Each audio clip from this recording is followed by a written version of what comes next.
بسم اللہ الرحمن الرحیم۔ سیرت النبی صلی اللہ علیہ وسلم بھاگ 46۔ جب تمام مدینہ والوں نے مسلمانوں سے عہد کیا تھا تو اس میں یہودیوں کے 3 بڑے قبیلے بنی قینقاع، بنی نذیر اور بنی قریظہ بھی شامل تھے۔ ان میں سے پہلے 2 یعنی بنی قینقاع اور بنی نذیر بد عہدی کرنے کی سزا میں دیش سے نکال دیے گئے تھے، صرف بنی قریظہ رہ گئے تھے۔ اس بار انہوں نے بد عہدی کی۔ وہ جانتے تھے اور خوب جانتے تھے کہ مسلمان بد عہدی پر سزا ضرور دیں گے، اس لیے انہوں نے قلعے کی درستی اور مرمت شروع کرا دی تھی۔ سچ تو یہ ہے کہ اسلام اور مسلمانوں کے خلاف سب سے زیادہ پیش یہی تھے۔ جس وقت مسلمان خندق کی لڑائی سے واپس لوٹ کر مدینہ منورہ میں داخل ہوئے تو اس وقت ظہر کا وقت تھا۔ تمام مسلمانوں نے ظہر کی نماز پڑھی۔ نماز سے چھوٹتے ہی سرکار مدینہ صلی اللہ علیہ وسلم نے اعلان کر دیا کہ ہر مسلمان جو خندق کی لڑائی میں شریک تھا عصر کی نماز مدینے میں پڑھے، بلکہ بنی قریظہ کے قلعے کے سامنے پڑھے۔ اس اعلان نے تمام مسلمانوں کو کمر کسے رہنے پر مجبور کر دیا۔ اس میں شک نہیں کہ مسلمان 1 مہینے کے گھیراؤ میں ہر وقت چوکسی اپنانے کی وجہ سے تھکے ہوئے تھے۔ انہیں آرام کرنے اور تازہ دم ہونے کی ضرورت تھی، لیکن دربار رسالت سے کوچ کرنے کا حکم ہوا تھا، اس لیے اس حکم کی تعمیل بھی ضروری تھی۔ تمام مسلمان جس طرح اور جن حالات میں لڑائی کے میدان سے واپس آئے تھے، اسی طرح اور انہی حالات میں بنی قریظہ کے مقابلے میں جانے کے لیے تیار ہو گئے۔ اس بار جھنڈا حضرت علی رضی اللہ تعالی عنہ کے سپرد کیا گیا۔ وہ 200 مجاہدوں کا دستہ لے کر روانہ ہوئے۔ تمام مدینہ میں اس فوج کے کوچ کرنے کی شہرت پھیل گئی۔ مشرکوں اور منافقوں نے حیرت سے مسلمانوں کو کوچ کرتے ہوئے دیکھا۔ بنی قریظہ کو بھی اس کوچ کی خبر ہو گئی۔ انہوں نے قلعے کا دروازہ بند کر کے فصیل پر سپاہیوں کو چڑھا دیا تھا اور تیروں کے گٹھے اور پتھروں کے ٹکڑے فصیل کی چھتوں پر پہنچا دیے تھے۔ شام کے وقت سب سے پہلے حضرت علی رضی اللہ تعالی عنہ اپنی ٹکڑی کے ساتھ قلعے کے سامنے ظاہر ہوئے۔ بنی قریظہ نے انہیں دیکھا۔ ان میں سے بہت سے مسلمانوں اور حضور صلی اللہ علیہ وسلم کو گالیاں دینا شروع کی۔ اس سے وہ جلے دل کے ففولے پھوڑ رہے تھے۔ مسلمانوں نے یہودیوں کی گالیاں سنی۔ انہیں بڑا جوش آیا، چاہا کہ فوراً حملہ کر دیا جائے تاکہ ان یہودیوں کو سزا دی جا سکے، پر انہیں ان کے ہادی نے حملہ کرنے کا حکم نہ دیا تھا، اس لیے وہ ضبط کر گئے۔ تھوڑی دیر بعد حضور صلی اللہ علیہ وسلم اپنی فوج کے ساتھ تشریف لے آئے۔ مسلمانوں کے آنے کا سلسلہ عشاء تک چلتا رہا۔ عشاء کی نماز پڑھ کر حضور صلی اللہ علیہ وسلم نے قلعے کو گھیر لینے کا حکم دیا۔ مجاہد قلعے کے چاروں طرف پھیل گئے اور رات ہی کو انہوں نے مورچے قائم کر کے صبح بہت سویرے نماز وغیرہ سے فارغ ہو کر مورچے سنبھال لیے۔ یہودیوں نے سنگ باری شروع کر دی۔ مسلمانوں نے ڈھالیں سامنے کر دی اور قلعے کی طرف پیش قدمی کرنے لگے۔ چونکہ یہودی تیزی سے پتھر پھینک رہے تھے، اس لیے زیادہ تعداد پتھروں کی ڈھالوں سے بچ کر مسلمانوں کے پیروں اور ٹخنوں میں لگ رہی تھی۔ پتھر نوکدار تھے، اس لیے گھائل کر رہے تھے۔ بہت سے مسلمان گھائل ہو چکے تھے، پھر بھی قلعے کی طرف پیش قدمی جاری رہی۔ جب یہودیوں نے دیکھا کہ مسلمان تیروں کے نشانے پر آ گئے ہیں تو انہوں نے تیروں کی بارش شروع کر دی اور اتنے زیادہ تیر برسائے کہ مسلمانوں کی پیش قدمی رک گئی۔ مسلمان تیروں کا جواب بھی دے رہے تھے، وہ بھی فصیل پر تیر پھینکنے لگے۔ شام تک اسی طرح لڑائی کا سلسلہ چلتا رہا۔ اگرچہ مسلمانوں نے ہر چند قلعے تک پہنچنے کی کوشش کی، لیکن تیروں کی زیادتی سے فصیل کے نیچے نہ پہنچنے دیا۔ قلعے کے چاروں طرف اسی طرح لڑائیاں چھڑی ہوئی تھی۔ حضرت علی رضی اللہ تعالی عنہ اتر کی طرف اسی طرح لڑائی کی گھات میں لگے ہوئے تھے۔ آپ اس حد تک جوش میں بھرے ہوئے تھے کہ نہ آپ نے تیر اندازی کا خیال کیا اور نہ سنگواری کا۔ آپ صلی اللہ علیہ وسلم اور آپ کے ساتھی اور پردار تیروں کو ڈھالوں پر روکتے ہوئے قدم قدم بڑھتے رہے۔ آپ صلی اللہ علیہ وسلم نے پکا ارادہ کر لیا تھا کہ قلعے کے نیچے پہنچ کر ہی دم لیں گے۔ یہودی آپ کے ارادے کو بھانپ چکے تھے۔ انہوں نے اس طرح سپاہیوں کی تعداد بڑھا دی تھی اور سپاہیوں نے اس تیزی سے تیر اندازی شروع کر دی تھی کہ مسلمانوں کی صفوں میں بکھراؤ پیدا ہو گیا تھا۔ آگے بڑھنا نہ صرف مشکل تھا بلکہ ناممکن ہو گیا تھا، پر حضرت علی رضی اللہ تعالی عنہ کا قدم نہ رکا۔ شیر خدا تیروں کو ڈھال پر روکتے ہوئے اور ایک ہاتھ میں جھنڈا اٹھائے ہوئے برابر بڑھ رہے تھے۔ اپنے سردار کو بڑھتے ہوئے دیکھ کر یہ کیسے ممکن تھا کہ دوسرے مسلمان پیچھے رہ جاتے؟ وہ بھی تیروں کو روکتے ہوئے گھائل ہوتے قدم بہ قدم بڑھے چلے آ رہے تھے۔ لڑائی صبح میں پورے جوش سے شروع ہوئی تھی اور سارے دن اسی جوش اور شان سے ہوتی رہی۔ حضرت علی رضی اللہ تعالی عنہ چاہتے تھے کہ کسی طرح قلعے کے قریب پہنچ جائے، اور یہودی یہ طے کر چکے تھے کہ کسی مسلمان کو بھی قلعے کی فصیل تک آنے نہ دیں گے۔ سورج ڈوبنے کے قریب تھا، اس لیے حضرت علی رضی اللہ تعالی عنہ نے اللہ اکبر کا نعرہ لگا کر بڑی تیزی سے بڑھنا شروع کیا۔ نعرے تکبیر کو اس آواز نے مجاہدوں میں جیسے جان ڈال دی، اور اللہ اکبر کا ہیبت دار نعرہ لگا کر تیزی سے آگے بڑھے۔ یہودیوں نے بھی مسلمانوں کی اس بڑھت کا جواب ہمت سے دیا اور ان کی تیر اندازی میں بھی جان آ گئی، مگر حضرت علی رضی اللہ تعالی عنہ نے جو قدم بڑھایا تھا اسے پیچھے نہ ہٹایا بلکہ اسے آگے ہی بڑھاتے چلے گئے، یہاں تک کہ وہ فصیل کے قریب پہنچ گئے۔ سورج ڈوب چکا تھا، اس لیے لڑائی بند کرنے کا اعلان کر دیا گیا، اور یہ بھی کہہ دیا گیا کہ مسلمان وہیں واپس پہنچ جائے جہاں پچھلی رات گزاری تھی۔ حضور صلی اللہ علیہ وسلم کا یہ پیغام حضرت علی رضی اللہ تعالی عنہ تک بھی پہنچا، اگرچہ کہ آپ چاہتے تھے کہ رات ہی فصیل توڑ کر قلعے کے اندر پہنچ جائے۔ ساتھ ہی یہودیوں کو بھی اندیشہ تھا کہ مسلمان دیوار توڑ کر اندر گھس آئیں گے۔ وہ بڑے خوف و ہراس کے ساتھ مسلمانوں کا بڑھتا دیکھ رہے تھے، پر جب حضور صلی اللہ علیہ وسلم کا فرمان واپسی کے بارے میں حضرت علی رضی اللہ تعالی عنہ تک پہنچا تو وہ نافرمانی کے خوف سے فصیل کے نیچے کھڑے رہے اور اسے توڑ کر قلعے کے اندر داخل ہونے کی ضرورت نہ کر سکے اور فوراً واپس لوٹ پڑے۔ یہودیوں نے ان کی واپسی کو اپنی خوش قسمتی سمجھی، وہ ان کے واپس جاتے دیکھ کر نہایت خوش ہوئے۔ اسلامی فوج لڑائی کے مورچے سے ہٹ کر اپنی اپنی قیام گاہوں پر پہنچ گئی۔ مجاہدوں نے کمرے کھولی، نماز پڑھی، کھانا پکایا اور کھا کر آرام میں لگ گئے۔ صبح پھر پچھلے دن کی طرح لڑائی کے میدان میں نکلے۔ سارے دن لڑائی ہوتی رہی، اسی طرح لڑتے لڑتے 15 دن بیت گئے۔ اس 15 دن کی مدت میں نہ کوئی قلعے کے اندر جا سکا اور نہ قلعے کے اندر سے باہر آ سکا۔ اگرچہ یہودیوں کے پاس رسد کا سامان کافی تھا، لیکن تیروں اور پتھروں کی کمی ہونے لگی تھی۔ لڑائی کے اس سامان کی کمی نے ان کے حوصلے پست کرنا شروع کر دیے تھے۔ انہوں نے کئی کارخانے تیروں کے تیار کرنے کے لیے قائم کر لیے تھے، جو دن و رات تیر بنانے میں لگے رہتے، لیکن لکڑی کی کمی سے تیروں کے بننے میں بھی کمی ہو گئی تھی۔ یہ کیفیت دیکھ کر کعب بن اسد نے، جو یہودیوں کا سب سے بڑا سردار تھا، ایک مجلس شورا بلائی۔ تمام یہودی سرداروں کو بلایا گیا۔ ہوئی بن اخطب بھی قلعے کے اندر موجود تھا، وہ بھی طلب کیا گیا۔ جب سب لوگ آ گئے تب کعب نے کہا، اے بنی اسرائیل کے غیرت مند فرزندو، جس بات کا ڈر تھا وہی سامنے آیا۔ ہم نے غلطی کی تھی کہ اس عہد نامے کو جو مسلمانوں سے کیا گیا تھا توڑ ڈالا۔ اصل میں ہم دھوکہ کھا گئے۔ قریش مکہ کی فوج کی بھاری تعداد دیکھ کر ہم نے سمجھ لیا تھا کہ وہ ضرور جنگ جیت جائیں گے اور مسلمان فنا ہو جائیں گے، لیکن قریش کی بزدلی نے لڑائی کا پانسا ہی بدل دیا۔ اس نے آگے کہا، جس جوش اور جس جرت سے مسلمان لڑ رہے ہیں، اس سے ظاہر ہوتا ہے کہ ہم ان کا زیادہ دیر تک مقابلہ نہیں کر سکتے اور وہ کسی نہ کسی دن قلعے پر اچانک قابض ہو جائیں گے۔ ایسی شکل میں قوم کی فلاح کے لیے کوئی مناسب تجویز کی جائے۔ ہم نے خود ہی اپنے پاؤں پر کلہاڑی ماری ہے۔ سلبہ بن سعید نے، جو یہودی شریفوں میں سے ایک تھا، کہا، خود مصیبت مول لی اور خود مسلمانوں کو لڑائی کی چنوتی دی ہے۔ میں نے پہلے بھی کہا تھا کہ عہد نامہ کی خلاف ورزی کر کے مسلمانوں کی مخالفت کرنا کسی طرح بھی مناسب نہیں ہے، لیکن کسی نے میری بات کو نہیں مانا اور نتیجہ سامنے ہے۔ اب بھی یہی کہتا ہوں کہ خوب اچھی طرح سے سوچ سمجھ کر کوئی ایسی بات نکالیے جس سے قوم کی فلاح ہو۔ ہر قوم اور ہر آدمی اپنی بھلائی چاہتا ہے۔ ہوئی بن اخطب نے کہا، ہم نے عہد نامہ توڑنے میں اپنا فائدہ سمجھا تھا، لیکن قریش کی بزدلی نے امید کے خلاف کر دیا۔ آپ اچھی طرح جانتے ہیں کہ مسلمانوں نے بنی قینقاع اور بنو نذیر کے قبیلوں کو دیش نکالا دیا ہے۔ اور ان کے قلعوں پر قبضہ کر لیا ہے۔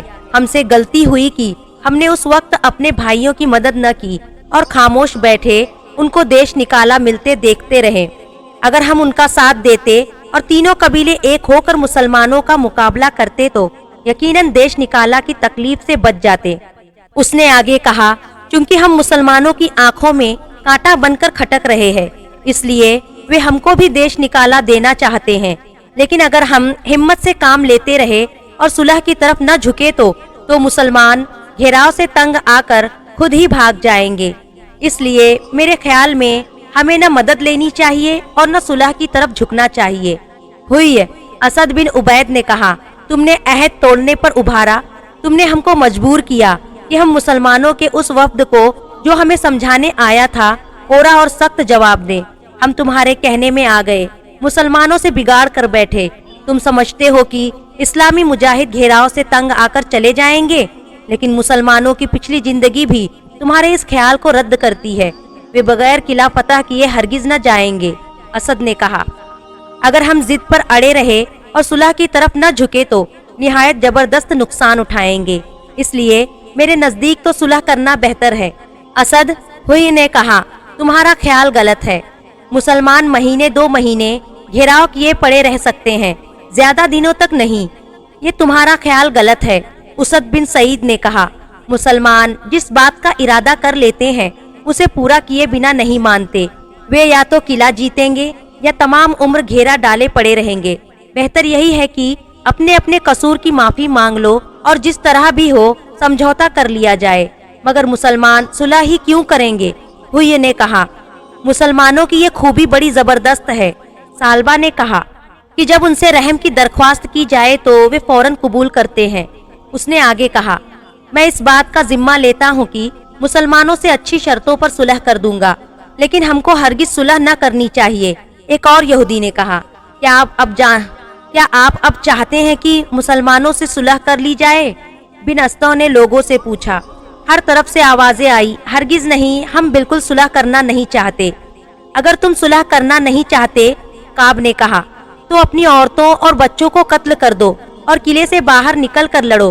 اگر جیت گئے تو عورتیں اور بچے اور مل جائیں گے، اور اگر مر گئے یا ہار گئے تو کم سے کم عزت و آبرو کی طرف سے بے فکر رہیں گے۔ یہ تو بڑی بے وقوفی کی بات ہوگی۔ کچھ لوگوں نے کہا، اس میں کون ایسا سنگ دل ہے جو اپنی اولاد اور اپنے قبیلے کو قتل کر ڈالے؟ اگر یہ منظور نہیں، کعب نے کہا، تو سنیچر کی رات کو مسلمانوں پر سونکھو مارو۔ وہ اس خیال سے کہ سنیچر کا دن ہماری قوم میں خاص احترام کا دن ہے، اس دن لڑنا، شکار کھیلنا یا کوئی دنیا کا کام کرنا ہمارے نزدیک ناجائز ہے۔ وہ بے فکر اور غافل ہوں گے۔ ہم ان کی اس غفلت کا فائدہ اٹھا کر ان کی پوری طرح جڑ کاٹ دیں گے۔ ہم سنیچر کے دن بے حرمتی بھی نہیں کر سکتے۔ کچھ لوگوں نے کہا، یہ بات تمام باتوں سے خراب ہے اور تکلیف دہ ہوگی۔ میرے خیال میں ہمیں پست ہمت نہیں ہونا چاہیے۔ ہوئی بن اخطب نے کہا، ہمت سے مقابلہ کرنا چاہیے۔ اس رائے پر سب کا اتفاق ہو گیا اور یہ طے پا گیا کہ لڑائی کا جاری رکھنا ہی مناسب اور بہتر ہے۔ لیکن یہ مشورہ سالبہ، اسد اور اسید کو ناگوار گزرا۔ وہ اسی وقت اٹھے اور قلعے سے باہر آ کر حضور صلی اللہ علیہ وسلم کی خدمت میں پہنچے اور مسلمان ہو گئے۔ اس کے بعد برابر گھیراؤ قائم رہا اور ہر دن لڑائی ہوتی رہی۔ جب 10 دن ہو گئے اور تیروں اور سنگریزوں کی اتنی کمی ہو گئی کہ لڑائی کو 2-4 دن تک جاری رکھنا مشکل ہو گیا تو تمام یہودی گھبرا گئے اور انہوں نے کعب پر صلح کرنے کے لیے زور ڈالا۔ چنانچہ کعب نے حضور صلی اللہ علیہ وسلم کی خدمت میں پیغام بھیجا کہ ہم قلعے کو اور قوم کو اس شرط پر آپ کے حوالے کرتے ہیں کہ سعد بن معاذ جو سزا ہمارے لیے تجویز فرما دے وہی سزا ہمیں دیجیے۔ حضور صلی اللہ علیہ وسلم نے اس شرط کو قبول کر لیا۔ بنی قریظہ نے فوراً قلعے کا دروازہ کھول دیا اور ان میں کا ہر آدمی اپنے بال بچوں کے ساتھ باہر نکلا چلا آیا۔ ہر آدمی جانتا تھا کہ مسلمان سچ بولتے ہیں، وعدے پورے کرتے ہیں، بدعہدی اور غداری کبھی نہیں کرتے۔ حضور صلی اللہ علیہ وسلم نے انہیں حراست میں لیے جانے کا حکم دے دیا۔ پھر کچھ مسلمان قلعے کے اندر داخل ہو کر قلعے پر قابض ہو گئے۔ چونکہ لڑائی بند کر دی گئی، اس لیے مجاہد قلعے کے چاروں طرف سے سمٹ کر حضور صلی اللہ علیہ وسلم کے پاس آ گئے۔ جب یہاں آ کر معلوم ہوا کہ یہودیوں نے اپنے آپ کو مسلمانوں کے سپرد کر دیا ہے تو قبیلہ اوس کے کچھ انصار حضور صلی اللہ علیہ وسلم کی خدمت میں پہنچے اور ان کے ایک آدمی نے سرور کائنات سے کہا، اے اللہ کے رسول صلی اللہ علیہ وسلم، جب ہمارے قبیلہ اوس اور ہمارے دشمن کے قبیلے خزرج میں لڑائی ہوتی تھی تو بنو قریظہ ہماری طرفدار رہتے تھے، اس لیے ہماری درخواست ہے کہ حضور صلی اللہ علیہ وسلم بنی قریظہ کے معاملے میں ہمارے قبیلے میں سے کسی کو منصف مقرر فرما دے۔ حضور صلی اللہ علیہ وسلم نے مسکرا کر فرمایا، اطمینان رکھو، پہلے ہی تمہارے قبیلہ اوس کے سردار سعد بن معاذ کو منصف قرار دیا جا چکا ہے۔ بنی قریظہ نے بھی انہی کو اپنی طرف سے وکیل مطلق فرمایا۔ یہ سن کر قبیلہ اوس کے تمام انصار بہت خوش ہوئے اور حضور صلی اللہ علیہ وسلم نے فوج کو واپسی کا حکم دے دیا۔ فوج قیدیوں کو لے کر مدینے کی طرف روانہ ہوئی۔ مشرکوں اور منافقوں نے غم و حیرت کی نظروں سے مسلمانوں کو کامیاب آتے ہوئے دیکھا، وہ رشک و حسد سے جل گئے۔ مسلمان فوج مدینے میں داخل ہو کر مسجد نبوی کے سامنے والے بڑے میدان میں پہنچی۔ قیدی فوج کے بیچ میں کھڑے کر دیے گئے۔ حضور صلی اللہ علیہ وسلم فرش بچھا کر بیٹھ گئے، کچھ صحابی بھی پاس میں جا بیٹھے۔ اب کچھ لوگ حضرت سعد کو لانے کے لیے بھیجے گئے۔ حضرت سعد خندق کی لڑائی میں گھائل ہو گئے تھے اور ایسے گھائل ہوئے تھے کہ چل پھر نہ سکتے تھے۔ ان کے لیے مسجد کے قریب ایک خیمہ تیار کیا گیا تھا اور وہ اس میں آرام کر رہے تھے۔ انہیں لانے کے لیے ایک پالکی تیار کی گئی۔ اس پالکی میں وہ سوار ہو کر قبیلہ اوس کے انصار کے ساتھ چلے۔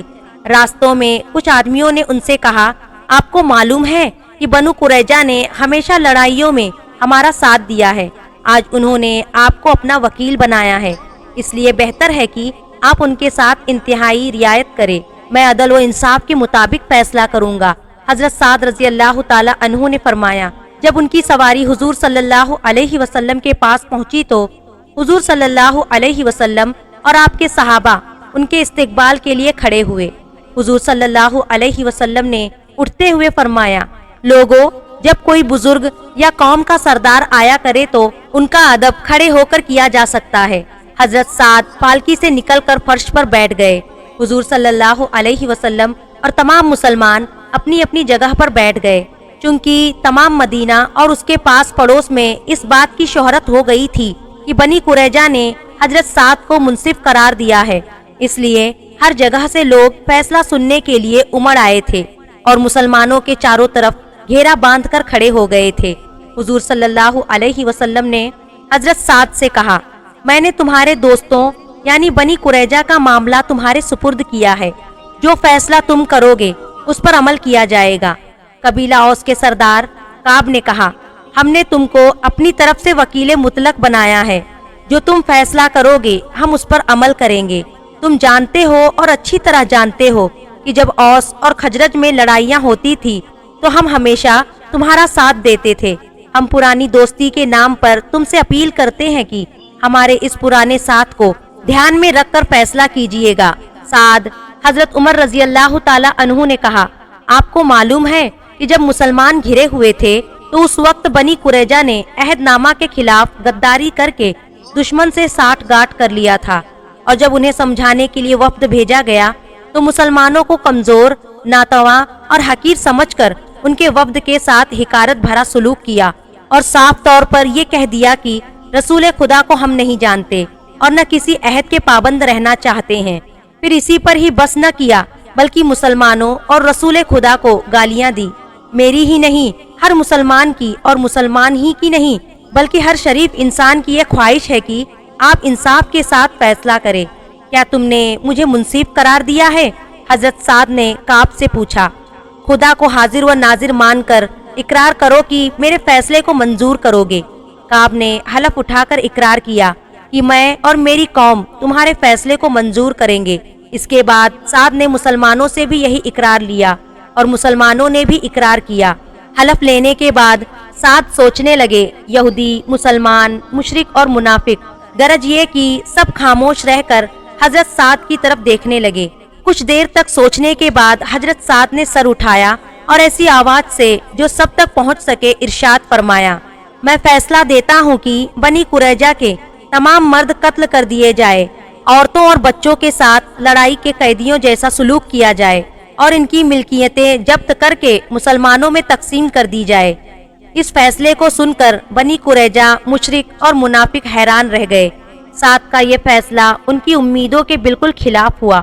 آج انہیں معلوم ہوا کہ عہد نامے کو کاغذ کا پرزہ سمجھنے کی سزا کیا ہوتی ہے اور بد عہدی کتنے خوفناک نتیجے پیدا کر دیتی ہے۔ چنانچہ اس فیصلے پر عمل کیا گیا۔ اس طرح بنی قریظہ اپنے کیے کی سزا پا گئے۔ اب مدینہ کی زمین سرکش دشمن الہی یہودیوں کے وجود سے پاک ہو گئی۔ اس لڑائی کا نام بنی قریظہ کی لڑائی ہے۔ بہرحال آپ کو بتا دے، دنیا میں جو بھی جنگیں ہوئیں وہاں جیتنے والی قوموں نے ہارنے والی قوموں کو نیست و نابود کیا ہے۔ دنیاوی تاریخ کا آپ مطالعہ کریں تو معلوم ہوتا ہے کہ سوائے اسلام کے اور کسی نے بھی جنگ میں ہارے قیدیوں پر رحم نہیں کھایا۔ البتہ چند واقعات کے جہاں ظلم کی سنگینیوں کو مد نظر رکھتے ہوئے ایسے عبرتناک فیصلے لیے گئے ہو۔ بنی قریظہ کا جرم رازدروہ تھا، جو کہ آج بھی دنیا کے کسی بھی ملک کے قانون میں رازدروہ کی سزا سزائے موت ہے۔ انشاءاللہ سیرت النبی صلی اللہ علیہ وسلم کا اگلا حصہ اگلی ویڈیو میں کیا جائے گا۔ آپ حضرات سے التجا ہے اسے زیادہ سے زیادہ شیئر کریں اور میرے چینل کو ضرور سبسکرائب کریں۔